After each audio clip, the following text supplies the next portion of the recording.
We are going to be doing something a little different today in that to wrap up chapter 6, we have a very, very small lesson on establishing normality, okay? So to talk to you about that and also get you ready for a test on chapters 5 and 6. We will go over this very, very quickly today. I want to show you how to establish whether data is normal or not by using a probability plot. And then once we get that taken care of, we're going to spend our rest of our time together getting you ready for the test on chapters 5 and 6.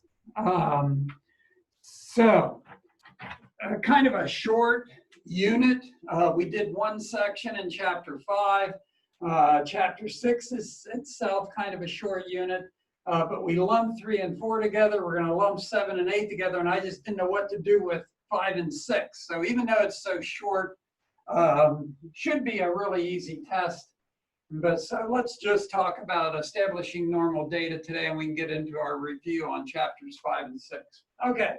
So establishing normality, how do you know whether something is normal? And I found this picture online, and it's a classic example of how we think. Here is the typical Barbie doll as you would purchase a Barbie doll. And if someone had the bright idea to take the normal weight, height, and everything for a female, the age of Barbie, what would that typical average female look like? And she sure does not look like the Barbie that you would buy. The typical average normal female looks more like this. Not quite as tall, not obviously having the measurements that the Barbie you would buy has. The normal or average female looks like that and not like this, okay? All right, so it is, sometimes it's tough to figure out what actually is normal, all right, as evidenced in our study on the Barbie dolls here. Okay, so what about data? How do you know data is normal? You can go to the trouble of making a bar graph. You can go to the trouble of making a bar graph and then connecting the tops of the bars and seeing if you get a curve that looks relatively bell-shaped. Okay, that's one way to do it, all right? Oftentimes, though, if you have a very small amount of data, you get differing weird kind of looking bars and you're not exactly certain if it's bell-shaped or not. So there's another way you can do it to establish if data is normal, and that to make what is called a probability plot. And I want to show you how to do a probability plot today. All right, so here is income in thousands of dollars. So this would be 7,800, 9,700, and so on and so on and so on. Very small amount of data, and we want to establish if this is normal data, okay? So what you do is you've got to put this in order, and I think it might be in order. It looks pretty good. It is in order, okay? You put your data in order, and you compare it with known normal data. Known normal data, which is in table 3, Appendix A, in the back of your textbook, all right? So you've got to find data that we know is normal and the same number of data. For instance, 1, 2, 3, 4, 5, 6, 7, 8, 9, 10, 11, 12. There are 12 items of data, just a short number of data. If you go to, as I said, Table 3, Appendix A, so let's go on the back of your textbook, or on the PDF file, wherever you are. Table 3 in Appendix A. There's tables. Okay, tables 3 in Appendix A are found on page A8 and A9 in the back of your book. Because there are 12 items of data, you want to pair each item of data up here with known normal data. So we would go to the top of your book. If you can see this, I'm on page A8. I'm at the very top chart on page A8. I'm looking at column 12 because there are 12 items of data there. All right? So what I do is I then make a chart. Here is a chart. Here is, and it's probably very difficult to see this because it's so tiny, my apologies.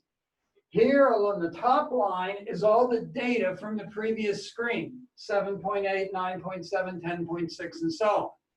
Then the second line here is the data from page A8 in the back of the book, column 12.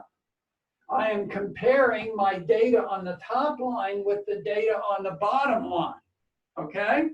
This is the data that I have in the problem. This is the data that we know is normal from page A8 in the back. Is everybody with me?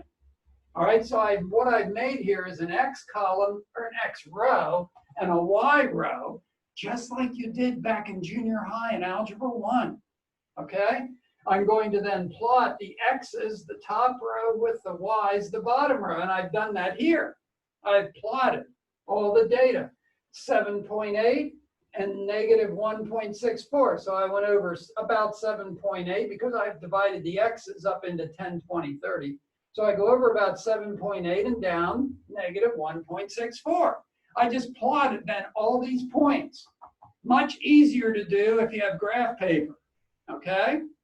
All right, if you're in class, you would have gotten graph paper from me. Hopefully you have graph paper already because it was in the course syllabus to have graph paper.